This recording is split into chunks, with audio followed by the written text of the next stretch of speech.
Hey everyone! So today I think we're going to go ahead and do a little Procreate drawing session because I get a lot of questions about my drawing process or how to do certain things. So I thought it'd be kind of nice to do kind of like an intro to Procreate, or I guess not necessarily like an intro to Procreate, but more like how I draw in Procreate. So I kind of want to do like a little drawing tutorial of how I draw in Procreate, and also provide some little tips and tricks that I use to make my drawing process a little bit faster and just, yeah, the way that I would approach a drawing. So I kind of wanted to do something really simple, and since I've been doing this Bird Fest thing for January where I'm drawing a different bird every single day, today is a snowy owl, so I thought that'd be perfect for drawing and showing you how I would make a snowy owl. I also thought it'd be kind of funny because have you seen that meme before where it's like, how to draw an owl? It's like 2 circles. It's like, draw some circles. No, draw the owl. Well, I'm gonna try to be a little bit more thorough than that and actually take you a bit more step by step of how to do that. But yeah, so I invite you to go ahead and draw with me for this. All you're going to need is your iPad and Procreate. But yeah, let's go ahead and get started. I'm gonna try to do this tutorial live, so I'm gonna try to talk while I'm actually drawing it, which might be kind of hard because I get really focused on what I'm drawing sometimes, and then yeah. So I'm gonna do my best. Bear with me. Let's draw an owl. Okay, so we're going to draw an owl.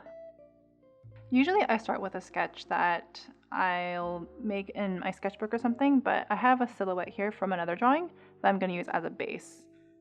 So what I'm going to do here is I'm going to go ahead and sketch on top of it. And I'll choose a dark color. And the brush that I often use is this 6B pencil, which is under the sketching group. So I'll go ahead and just start kind of copying over this silhouette that I have.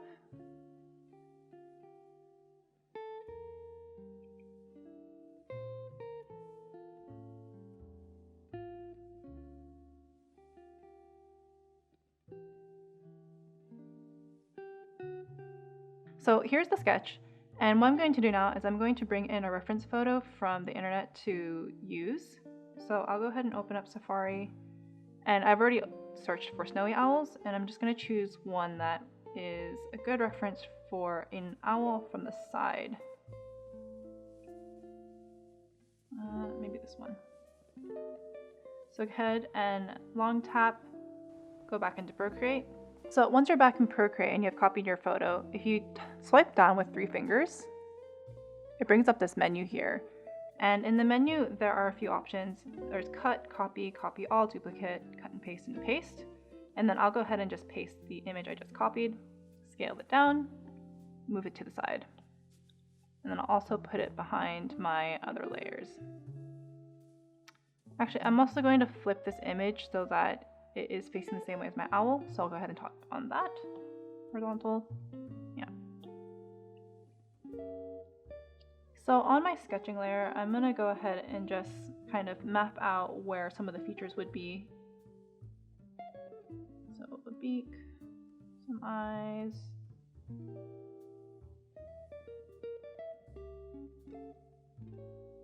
and then the wing.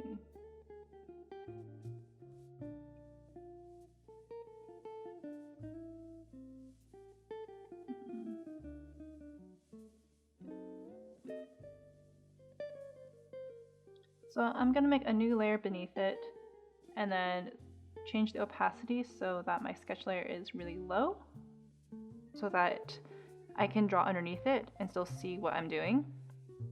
So from here, what I'll usually do then is I'll make a new layer beneath my sketch layer. So this layer 4 is actually my sketch layer, and I'm pretty lazy and I don't name my layers. I just toggle them on and off to see what's on it. But what I'll do then is I'll block out the silhouette for it. So what I usually do is I will go ahead and actually use the calligraphy monoline tool, or the monoline brush. And the reason I use this is because I want to have solid outlines or a solid base color. I don't want to have half opaque pixels for my silhouette.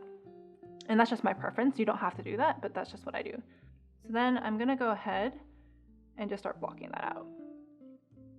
One really good thing about the monoline brush is that it already has some smoothing on it. And when I mean smoothing, if you go into here and you actually tap on monoline, you'll see this streamline thing, and I've actually bumped it all the way up. And so what streamline does is that the higher your streamline is, the more smooth your brush strokes are going to be, if you can see this. If you have it really low, Procreate's not going to do anything, and it's not going to help you smooth those out. So your, I guess, brush strokes will just be more jagged and not so smooth. I usually like having this really high for when I'm doing the outline because I want to have a smooth outline. Another thing I've also learned just recently is that if you make an arc and then before you lift up your pen, it'll automatically make your arc really, really smooth. So this is something that Procreate does, and I don't know how long it's been doing this for, but it's a really cool trick for making something more smooth when you're making an outline or when you're making a curve. So at this stage, I'll do my best to make a nice silhouette, and I'll take my time here, and I don't know if you're like me, but I'll redraw a stroke a lot of times, and Procreate helps make this a bit faster. But yeah, I'm gonna go ahead and then fix the outline for this.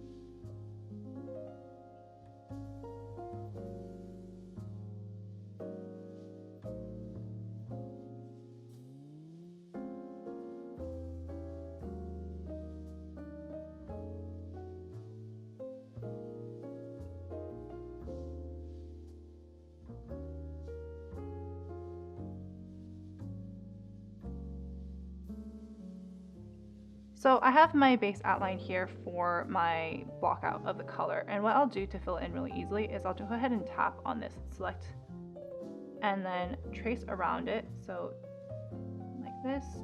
And the cool thing about this selection tool is you can actually lift up your pen, unlike in Photoshop, and then continue the line. Then if you mess up, if you double tap with 2 fingers, if you single tap with 2 fingers, you can undo. So if you mess up your line somehow, and they're like, oh, I messed up, take 2 fingers, tap, and it'll undo. But then I'll just go ahead and trace around this.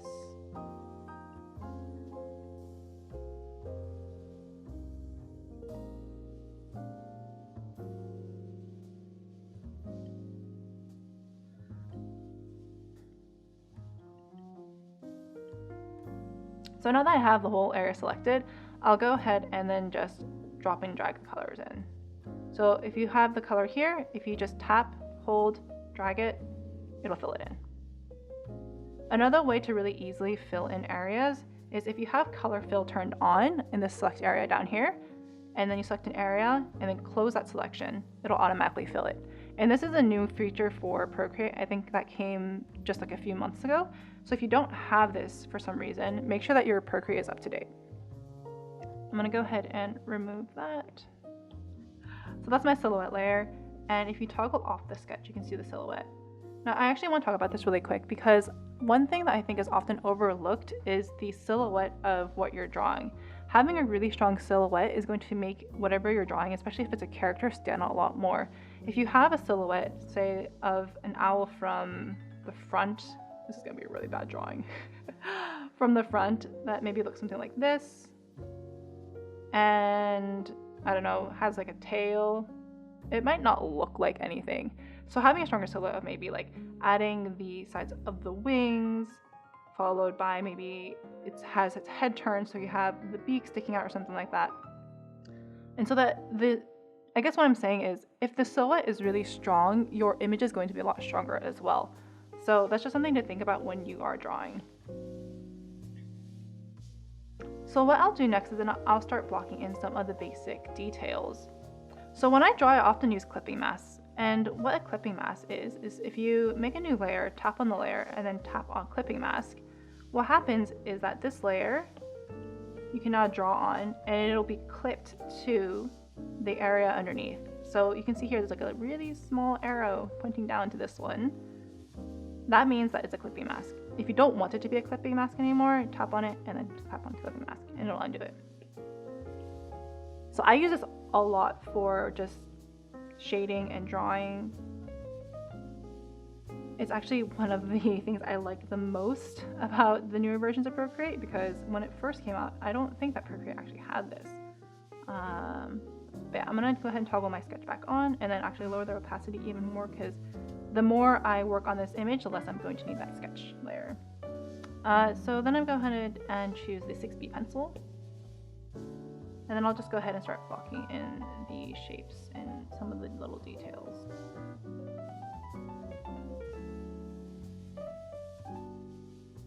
So also, because I make a lot of prints and stickers and they aren't going to be viewed at such a large size, I like to look at my image from far away to make sure that the details that I'm putting in are visible from far away. Because if you're making really small details like this, you're not going to be able to see them from far away. If you're painting really, really close and making these really, really small details, you're probably not going to see them from far away if you're making something smaller. So just keep that in mind when you are drawing.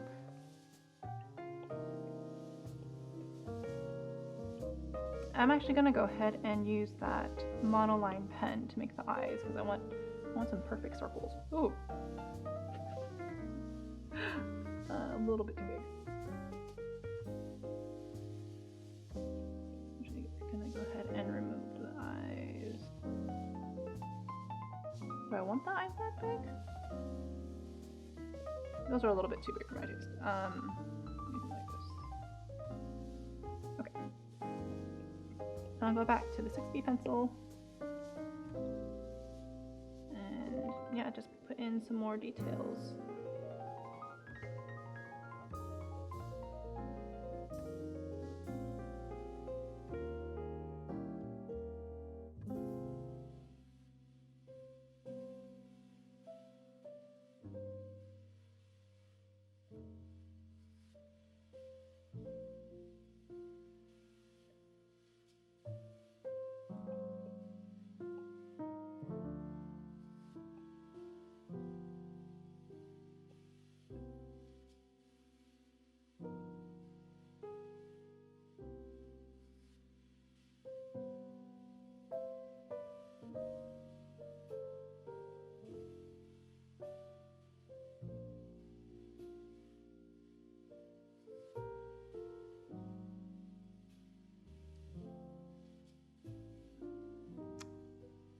So actually there aren't that many details to make for this.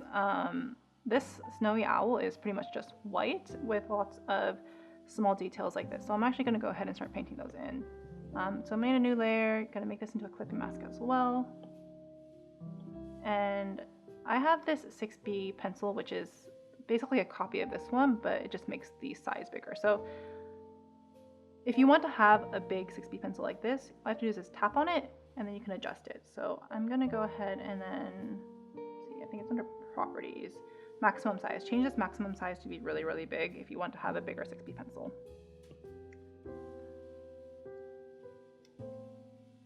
So I'm going to paint in some details now.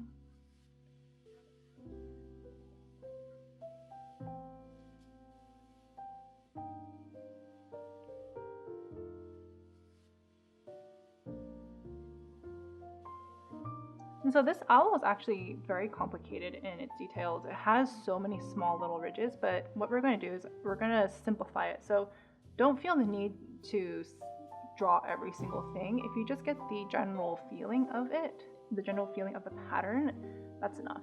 So I'm going to try to do that. I don't know if I'll be successful, but I'm going to do my best.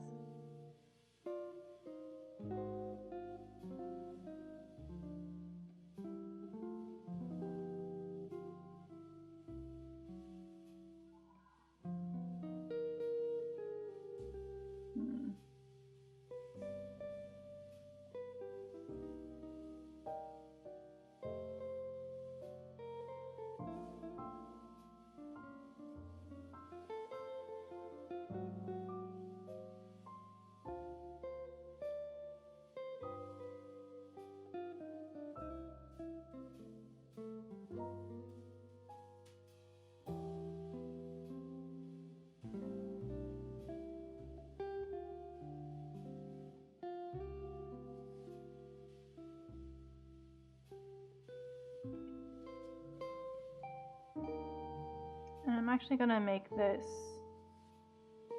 base color not so blue and actually just more of a light gray. And the reason I want to make it light gray instead of white is because I want to be able to paint in highlights later. So if I start with a base color that's white, I'm not gonna have anywhere to actually make highlights. So that's just something to keep in mind when you start drawing. I don't like this area. I'm gonna try to make it. And what I'm trying to do is I'm trying to paint in the patterns without making them too uniform, because when it looks uniform, it doesn't look as interesting. So we kind of want them to feel just a little bit more random, like that maybe. And again, check it from far away to see if it looks okay. And actually, these details at the top are too small. I'm going to do them again.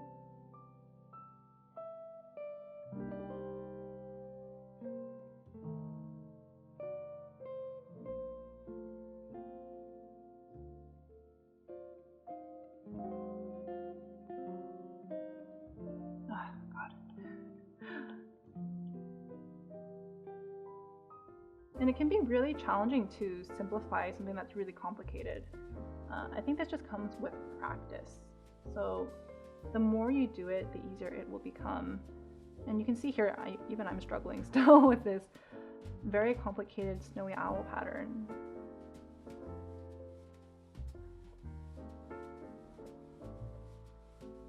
You know what, I'm gonna go ahead and make this brush even bigger and just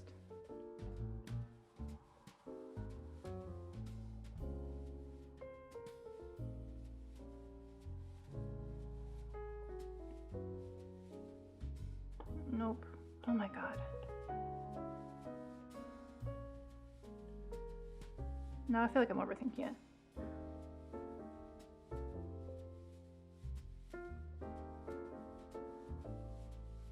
Something like that maybe. I'm gonna go ahead and just add some more details to this. So some more. I'm going to go ahead and just add some more small details to help break this up even more.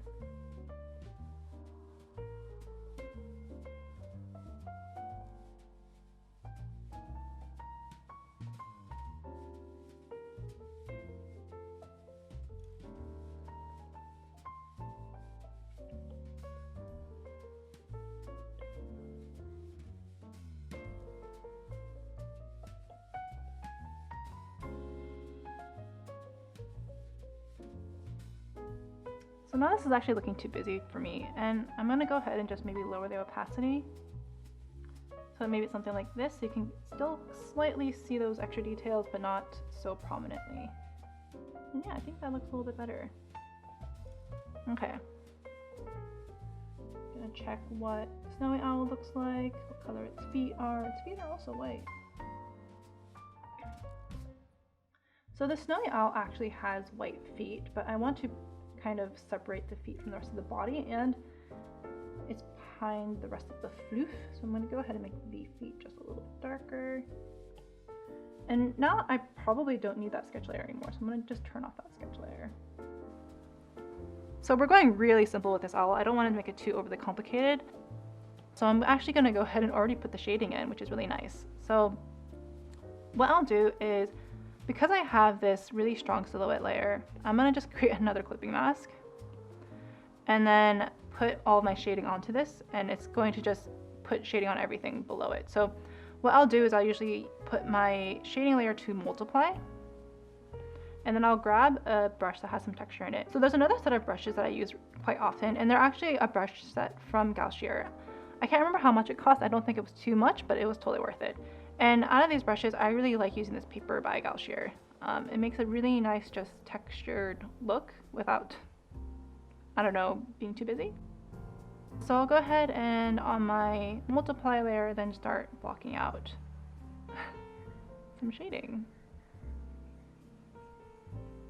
You can see that it's adding shading to all of my layers, including all those little details that I drew. So I'm just gonna go ahead and yeah. Something like that. Often it'll look too dark, and I'll just go ahead and tone it down with the opacity, and even take some of that shading back.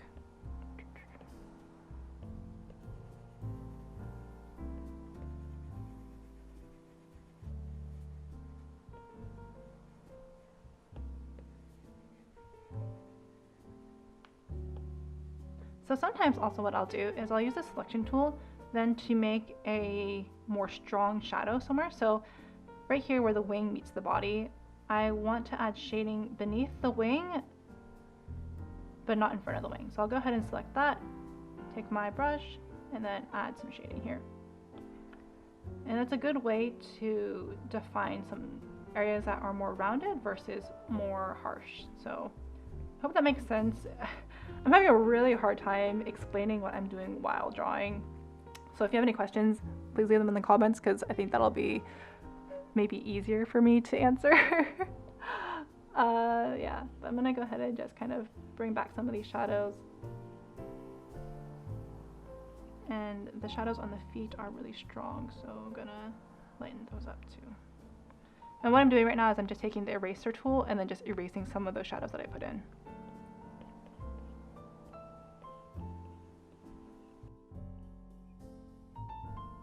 Something like this. Maybe tone it down.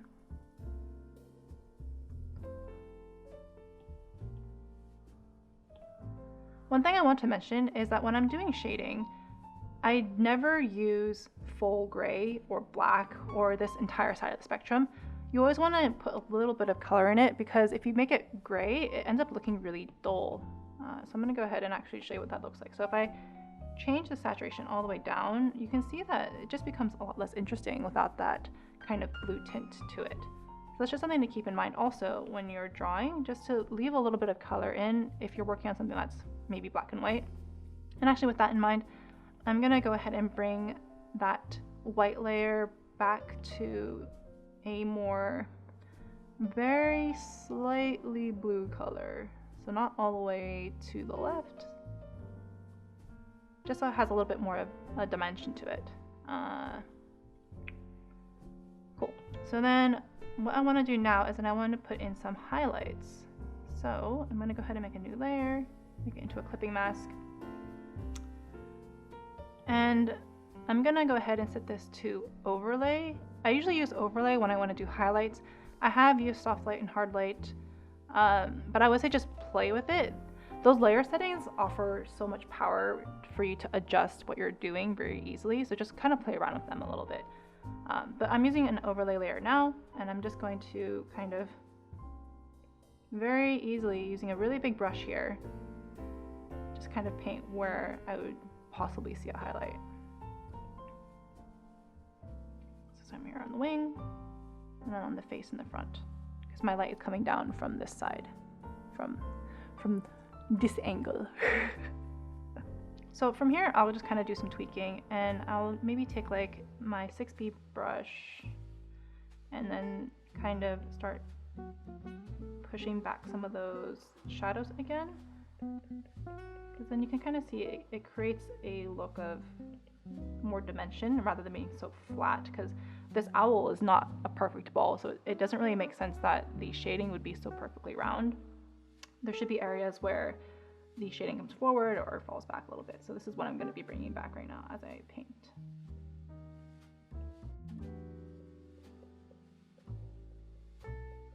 So sometimes I have a second shading layer to make another dimension of just shadow. And let's see, make sure you choose a dark color for that. Yeah, and it just kind of gives it a little bit more dimension. If you use this technique though, be sure that you kind of tone down your layers, because as you do more multiply layers, they'll get darker and darker, and you don't want things to be like too dark. But yeah, I would say just play with it until you get something that you like. It is a snowy owl, so I don't want it to get too dark, but yeah, maybe something like this.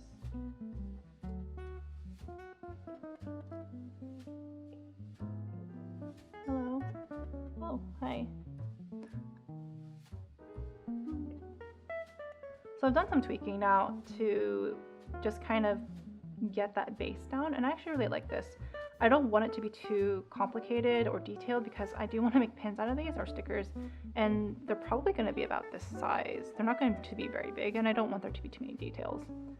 So what I think I'm going to do is I think I'm just going to add a few more highlights, specifically to just this curved details I put on here. What I'm gonna go ahead and do is I'm going to make this have its pixel locked, so I only paint on the areas that I've drawn on.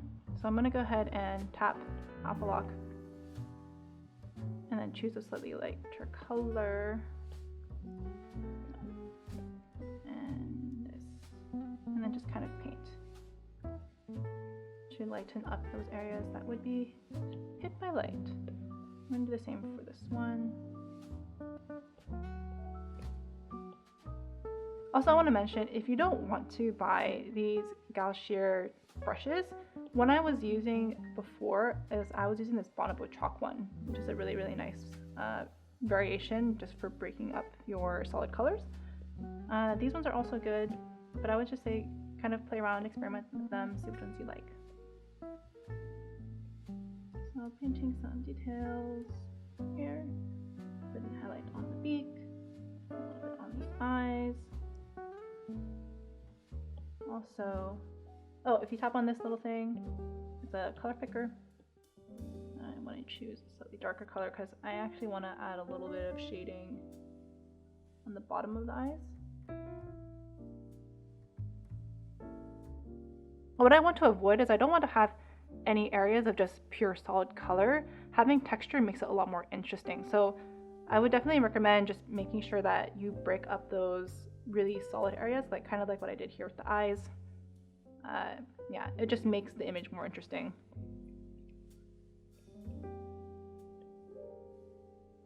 Yeah. So actually, I don't think I want to do too many more things here. I think what I might do is I might put some shading, very subtle shading behind the beak.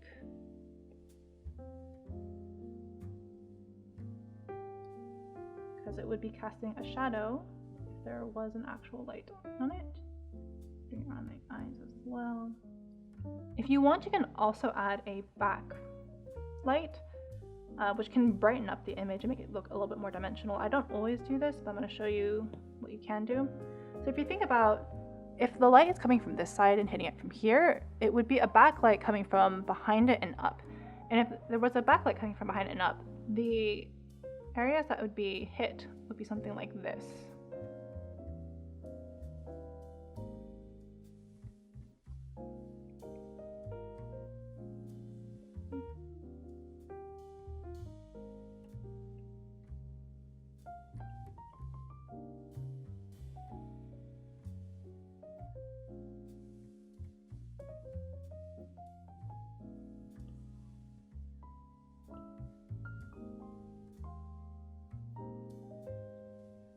And you can see it kind of lights up the owl's bum. So if you turn it on and off, you can see that it just kind of makes it pop a little bit more. So this is just a really simple trick to help make your images look a little bit more three-dimensional, I guess, or just add a little bit more interest.